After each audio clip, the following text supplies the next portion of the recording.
Nalazimo se u memorijalnom kompleksu Dola koji je u opštini Plužine. Ovaj memorijalni kompleks podignut je 1977. godine i autorski je rad crnogorskog vajara Luke Tomanovića.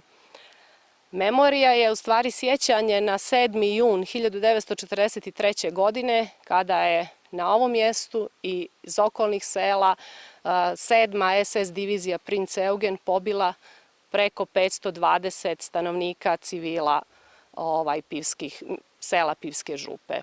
Naime, radilo se o jednoj operaciji u sklopu 5. neprijateljske ofanzive ili poznatije kao bitka na Sutjesci, gdje je čitav Pivski kraj bio poprište žestokih borbi, partizanskih jedinica i njemačkih snaga poslednjih dana maja i početkom juna.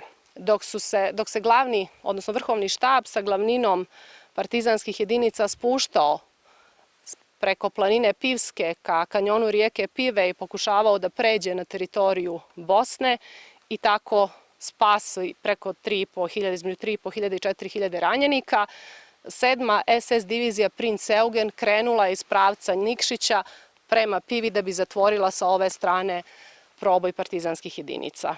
I upravo tog dana 520 civila stradalo je na ovom mjestu i spomenik je u stvari memorija na 3 doline, 3 lokaliteta na kome su stradali razdvojene porodice ovog kraja.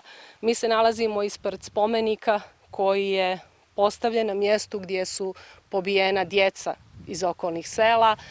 Kada bi se kretali kroz ovaj amfiteatar naprijed, došli bi do spomenika, do stele sa predstavama ženskih pletenica gdje su bile pobijene žene i 3. dolina ili 3. skulptura koja je nazvana Tužbalica, predstavlja mjesto gdje su pobijeni civili, muškarci, ali najviše nekog starijeg doba koji nisu bili vojno sposobni i aktivni.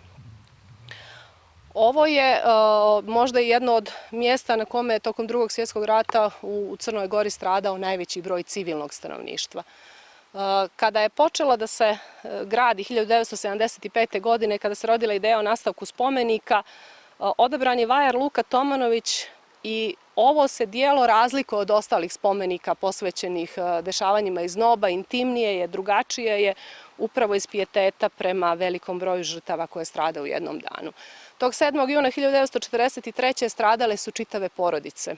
Ne pamti se zvjerstvo njemačkih vojnika kakvo je bilo na ovoj teritoriji. Žene su bacane, držane su za te pletenice koje su predstavljene na steli niz kanjon u Pivu. Stradale su, zapaljene su čitave porodice, po 4 ili 5 djece iz jedne porodice, a samo iz porodice Blagojević u tom danu stradalo je više od 200 stanovnika. Spasili su se samo slučajem ili eto da kažem sticajem okolnosti, oni koji se nijesu nalazili u selima, koji su bili na planini i koji su iz nekih razloga bili odsutni.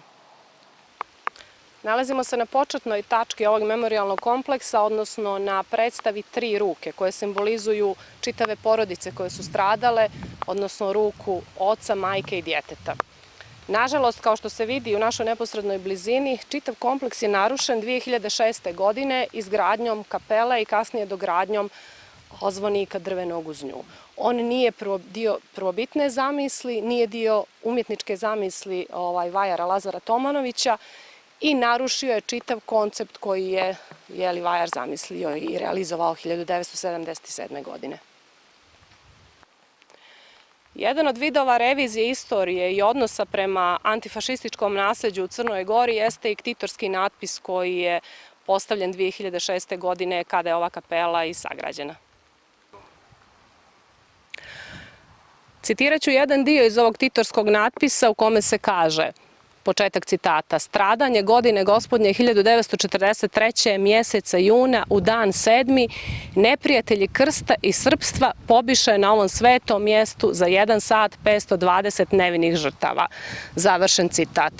Naime, iz ovog citata bismo mogli da zaključimo da se ovdje radilo o isključivo represalijama nad stanovništvom koje je bilo vjerske prirode. Ovo je daleko od istorijske istine.